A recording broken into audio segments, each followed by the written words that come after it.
శిశువు అనేది ముందు ఉంటుంది. శిశువుగా పుట్టి బాల్యంలో ఉన్నటువంటి కొంత వయసు పెరిగిన బాల్యం అంటాం. దాని ఇలా కౌమారము, యవ్వనము, ఆ తర్వాత వార్ధక్యము, ఇవన్నీ మనం చూస్తున్నాం. ఇవన్నీ ఆలోచిస్తున్నాం కూడా. మరి ఇవన్నీ ఎందుకు చెందుతున్నాయి, ఎందుకు ఈ మార్పులు అని తక్కువ మంది ఆలోచిస్తారు. కొందరు తెలియకుండానే జ్ఞానం వల్ల ఉండిపోతుంది. ఈ సహజంగా అనేక గ్రామాల్లో చూస్తుంటే అప్పుడు ఇట్లా అయిపోయినాయి, ఏమి అయ్యో ఇంటికి కలిసి ఉన్నాయి, అది ఇలా అయిపోయింది, ఇది ఇలా అయిపోయింది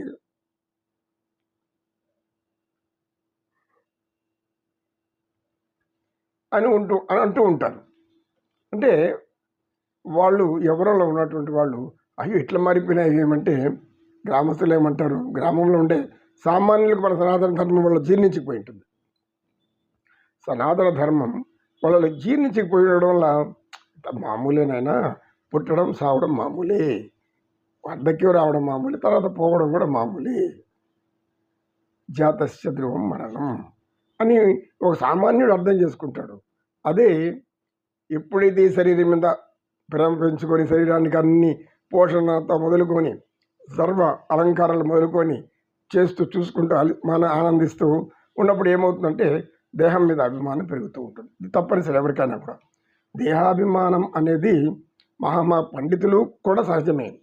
కానీ జ్ఞానసిద్ధి పొందిన వారు, యోగులు, ఈ శరీరం మీద వాళ్ళ కోరిక ఉండదు. అలాంటి వారు ఈ యొక్క బాహ్య ప్రపంచంలో విహరించుకుంటా మనసుని నిలిపి దీనికన్నీ ఎవరు దీన్ని సృష్టించారు, ఎవరు దీనికి మూల కారణం, ఎవనిచే జనించు జగమెవ్వని లోపల నుండి లీనమై ఎవ్వని ఎందుడిందు పరమేశ్వరుడెవ్వడు, మూల కారణం వెవ్వడు, అనాది మధ్యలయుండెవ్వడు, సర్వము తానైన వాడెవ్వడు, వాని ఆత్మభౌ ఈశ్వరుని శరణంబు వేడిదన్ అంటాడు గజేంద్రుడు. గజేంద్ర మోక్షుడు అద్భుతమైన పోతన రాసినటువంటి ఈ పద్యం జీవితంలో భగవంతుడు అంటే అర్థం తిప్పుకునే ఒక పద్య జ్ఞాన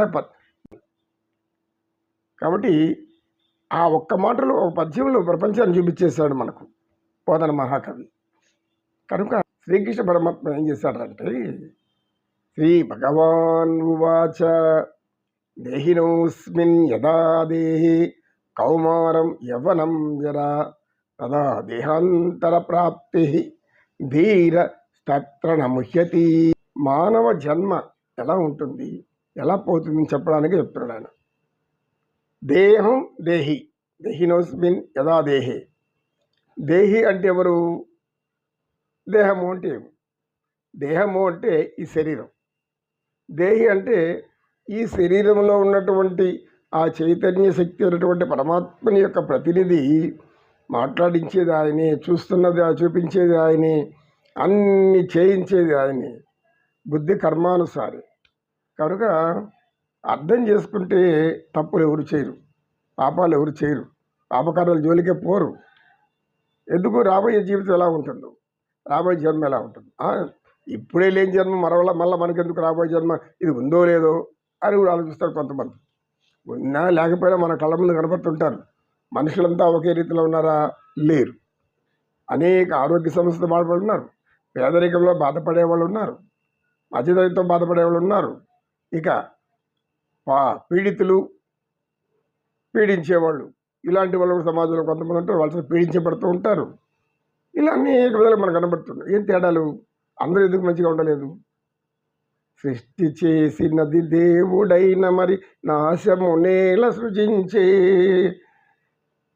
కనులరిచ్చినది దేవుడైన మరి అందుల నేల సృజించే అని ఒక చిత్రంలో అద్భుతంగా పాడుతుంది భానుమతి అమ్మ బాటసారి అనే సినిమాలో. అంటే ఆమె వాళ్ళ మరదలు మొత్తమై ఉంటుంది, ఆమె అడుగుతుంది, దేవుడు ఇన్ని చేసినవాడు, శరీరం ఇచ్చినవాడు మరణం ఎందుకు ఇచ్చినాడు అని అడుగుతుంది. అప్పుడు ఆమె ఒకే మాట అంటుంది, వేదశాస్త్రాలు తెలిసిన వాళ్ళే దీనికి సరైన సమాధానం చెప్పలేరు, నీకు నాకేం అర్థమవుతుంది, జ్ఞానదాతను అపహాస్యం చేయొద్దు, జ్ఞానం ఇచ్చిన వాడి పూర్తి జ్ఞానం నేర్చుకో, అప్పుడు ప్రశ్నించు. అంతేగాని భూమి జనించి ఆకలి కొదవని ఫలములున్నవి కొన్ని, భూమి మీద అనేక చెట్లు ఉన్నాయి, వృక్షాలు ఉన్నాయి, అన్ని ఆహారం ఇచ్చే పండ్లేనా? అన్ని చెట్లేనా? కొన్ని మాత్రమే ఆహారం అవుతాయి. ఇది ఎందుకు అంటే ఇట్లా ప్రతిదాని ఎందుకు అనుకుంటే మనం ఏం చెప్తాం? జ్ఞానం తెలుసుకోవాలి. అది చెప్తాడు ఇక్కడ. ఏం చెప్తున్నాడు? దేహములో దేహి ఉన్నాడు. నువ్వు రెండు వేరుగా చేసి చూడాలి.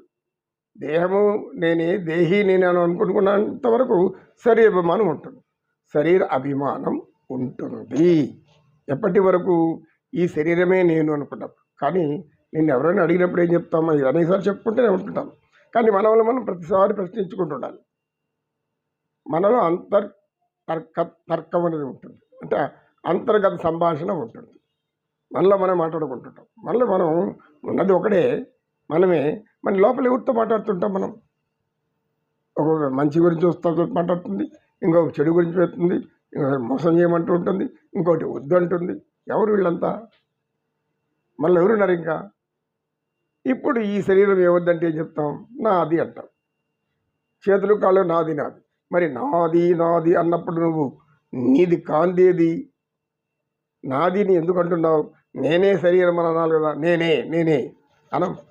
ఎందుకంటే సనాతన ధర్మం వల్ల జీర్ణించుకుపోయింది. ఆ జీర్ణించుకుపోయిన ధర్మం మన నోట పలికిస్తుంది. అది ఆయన పరమాత్మ చెప్తున్నాడు. దేహి దేహాన్ని వేరు చేసి చూడరు అర్జున. ఈ శరీరాలు అనేవి పుట్టినప్పుడు బాల్యము, యవ్వనము, కౌమారము, వార్ధప్యం అనే దానికి వెళ్ళిపోతున్నారు. ఇది ఏ విధంగా అవుతుంది? తర్వాత మరణం సంభవిస్తుంది. మరణం అంటే ఈ శరీరాన్ని వదిలేసినాం. ఎలా వదిలేసాము? శరీరం వదిలేస్తే మనం అప్పుడైనా మాట్లాడాలి కదా. ఎందుకు మాట్లాడలేకపోతున్నాం? ఎందుకు చూడలేకపోతున్నాం? ఎందుకు వెళ్ళలేకపోతున్నాం? మనం చనిపోయినాక అనేక మంది ఏడుస్తూ ఉంటారు. చుట్టూ కూర్చుని బంధువులు, ఆప్తులందరూ వచ్చి దుఃఖపడుతూ ఉంటారు. కొంతమంది మంచివాడు మహానుభావుడు పోయాడు, లేదు దుర్మార్గుడితో నశించాడు దుష్టుడు. కంసుడు జరిపినప్పుడు అదే అనుకుంటారు మొదల ప్రజంతా. దుర్మార్గుడు నశించాడు, వీడి యొక్క పీడ మాకు విడిచిపోయింది అని అంటుంటారు. ఈ విధంగా అనేక మంది అనేక విధాలుగా అనుకుంటూ ఉంటారు. కనుక ఇటువంటి ఈ జన్మను విలువతో మనం చూసుకోవాలి. మానవ జన్మ యొక్క విలువ తెలుసుకోవాలి. 10 మందికి ఉపయోగపడాలి. మానవ సేవే మానవ సేవ. కనుక పరమాత్మలు వారు ఏం చెప్తున్నారు?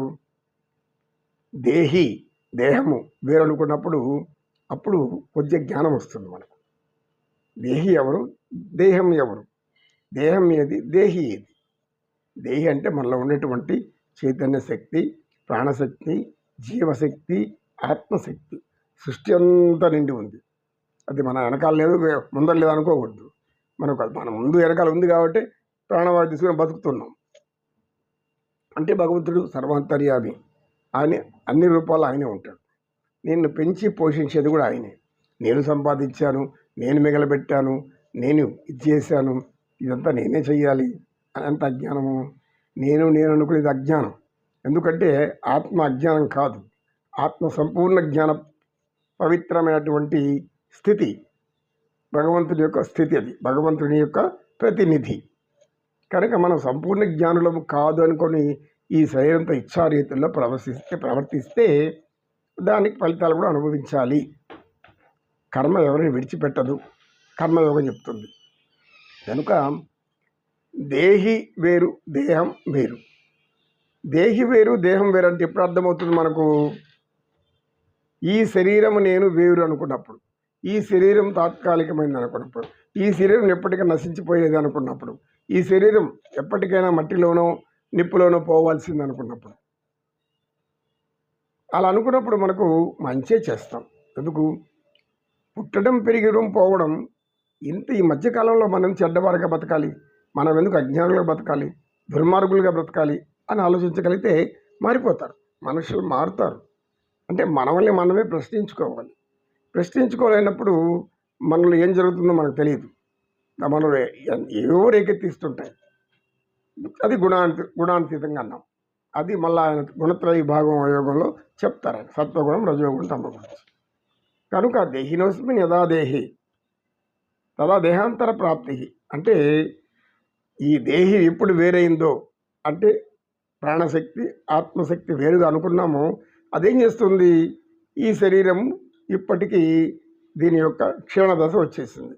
ఇంకా ఈ శరీరంలో ఉంటే నేను మళ్ళీ ఈ యవ్వనం బాల్యం ఇవన్నీ అనుభవించలేను, ఆనందించలేను అనుకొని ఏం చేస్తుంది, ఈ యొక్క శరీరం నుంచి అది వెళ్ళిపోతుంది. వెళ్ళిపోయి ఎక్కడో ఇంకొక చిన్న శరీరం బాలుడుగా ఆ శరీరంలో కడుపులో గర్భస్థంలో తల్లి గర్భంలో శిశువు రూపంలో చేరిపోతుంది. అప్పుడేమవుతుంది వల్ల మళ్ళీ ప్రారంభం అవుతుంది. కాబట్టి పండితులు జ్ఞానులు అనేవారు సదా దేహాంతర ప్రాప్తి ధీరస్తత్రణ ముహ్యతి. ధీర అంటే ఎవరు? జర అంటే జన్మించడం, మరణం అంటే మరణించడం, జరా మరణాలు. ధీరుడు ఎవరు అంటే సంపూర్ణ జ్ఞానం కలిగిన వాడు, లేదు కొద్ది జ్ఞానమైనా కలిగిన వాడు. చావు అనేది తప్పదు, ఎప్పటికైనా పోవడం తప్పదు అని గ్రహించిన వాడు దీని గురించి భయపడడు, బాధపడ్డు, ఆలోచించడు.